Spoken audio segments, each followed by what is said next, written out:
اس Boeing 726 جہاز کے cockpit میں انتہائی خاموشی ہے کیونکہ یہ جہاز ٹیک آف کے چند منٹ بعد ہی ہائی جیک ہو گیا تھا۔ North west orient airline کی فلائٹ 305 کے پائلٹس ایک دوسرے کی طرف گھبراہٹ سے دیکھ رہے تھے جب جہاز طوفان اور بارش میں اڑ رہا تھا۔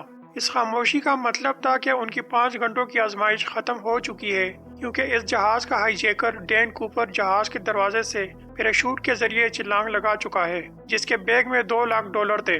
ڈین کوپر کو پھر دوبارہ کبھی نہیں دیکھا گیا۔ ڈین کوپر کون تھا؟ وہ آسمان سے گرنے کے بعد کہاں گیا؟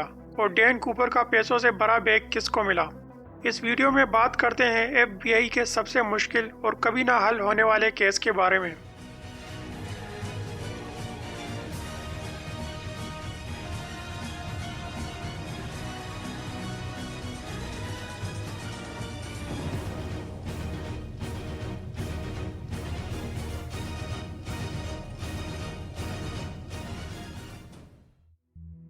یہ کہانی ہے 24 نومبر 1971 کی، جب ایک شخص ہاتھ میں بریف کیس لے کر پورٹلینڈ کے ایئرپورٹ پر پہنچا اور اس نے واشنگٹن کا یک طرفہ ٹکٹ خریدا۔ لوگوں کے مطابق ڈین کوپر ایک بزنس مین جیسا دکھتا تھا جس نے بلیک کلر کا سوٹ اور کالی ٹائی لگائی ہوئی تھی۔ کوپر پورٹلینڈ سے واشنگٹن جانے والے جہاز پر سوار ہو گیا جس میں 42 مسافر سفر کر رہے تھے۔ ٹیک آف کے تھوڑی ہی دیر بعد کوپر نے ایئر ہوسٹس کو ایک چٹھی دی۔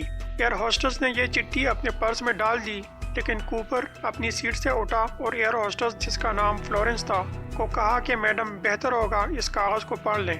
اس چٹھی پر لکھا تھا کہ میرے پاس اس بریف کیس میں ایک بم موجود ہے، مجھے $2 لاکھ اور 4 پیراشوٹ فراہم کیے جائیں اور تمام نوٹ $20 کے ہونے چاہیے۔ کوپر نے ایئر ہوسٹس کی طرف دیکھتے ہوئے اپنا بریف کیس کھولا جس میں 4 ڈائنامائٹ، ایک بیٹری اور کافی سارے تار لگے ہوئے تھے۔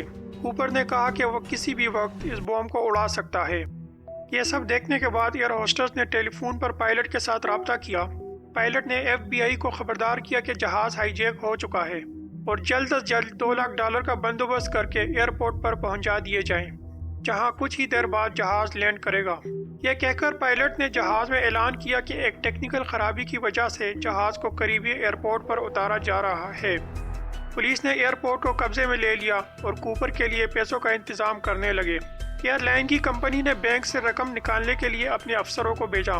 کسی بھی چور کو پیسے دینے کے لیے بینک میں ایسے نوٹ موجود ہوتے ہیں جن کے نمبر پولیس نے نوٹ کیے ہوتے ہیں اور ان نوٹوں کی تصویریں بینک کے پاس موجود ہوتی ہیں تاکہ بعد میں چور کا پیچھا کیا جا سکے کہ وہ یہ پیسے کہاں خرچ کر رہا ہے۔ تقریباً 2 گھنٹے تک جہاز ہوا میں ایئرپورٹ کے اوپر چکر لگاتا رہا۔ اس کے بعد ایئر ٹریفک کنٹرولر نے پائلٹ کو پیغام دیا کہ جہاز سیٹل ٹیکوما ایئرپورٹ پر لینڈ کر سکتا ہے تاکہ تاوان کی رقم DB کوپر کے حوالے کیے جا سکے۔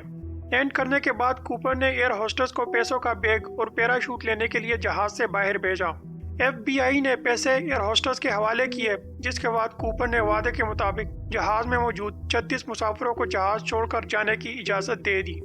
جہاز میں 3 ٹرک تیل بھر دیا گیا اور یہاں سے شروعات ہوتی ہے کوپر کے اگلے منصوبے کی۔ کوپر جہاز سے کیسے غائب ہو گیا، یہ اس کہانی کا ایک دلچسپ حصہ ہے جس کا آج تک معلوم نہیں ہو سکا۔ فلائٹ 305 اب ایک بار پھر ٹیک آف کر کے آسمان میں پہنچ چکا تھا۔ شام کے 7 بج رہے تھے اور اب کوپر پریشان لگ رہا تھا کیونکہ باہر تیز بارش اور طوفان نے جہاز کو گھیر لیا تھا۔ کوپر کیا کرنے والا تھا کسی کو نہیں معلوم۔ اب جہاز میں صرف پائلٹ اور ایئر ہوسٹس موجود تھی۔ جہاز نامعلوم مقام کی طرف بڑھ رہا تھا۔ امریکی ایئر فورس کے 2 F-106 فائٹر جہاز فلائٹ 305 کا پیچھا کر رہے تھے، لیکن بوئنگ 726 کی رفتار اتنی کم تھی کہ جنگی جہازوں کا اس کے ساتھ سپیڈ برابر رکھنا مشکل ہو رہا تھا، اسی لیے وہ واپس چلے گئے۔ کوپر نے پائلٹ کو جہاز میکسیکو کی طرف اڑانے کا کہا۔ کوپر نے یہ بھی کہا کہ جہاز زمین سے زیادہ 10,000 فٹ بلند ہونا چاہیے۔ جہاز کے پچھلے حصے میں صرف ایئر ہوسٹس اور کوپر موجود تھا۔ ایئر ہوسٹس کے مطابق کوپر نے ایک پیراشوٹ اپنے ساتھ باندھا اور ایک پیراشوٹ میں پیسے ڈال دیے۔ اس کے بعد کوپر نے ایئر ہوسٹس کو جہاز کا پچھلا دروازہ کھولنے کا کہا، لیکن ایئر ہوسٹس نے ایسا کرنے سے منع کر دیا اور وہ بھاگ کر کاکپٹ میں چلی گئی۔ تھوڑی دیر بعد کاکپٹ میں الارم بجنا شروع ہو گئے، جس کا مطلب تھا کہ جہاز کے پچھلے حصے میں پریشر اچانک کم ہو گیا ہے، جس سے جہاز کو سنبھالنا مشکل ہو گیا۔ یہ صورتحال دیکھ کر پائلٹ جہاز کے کیبن میں گیا، لیکن وہ یہ دیکھ کر حیران ہو گیا کہ کوپر وہاں موجود نہیں تھا۔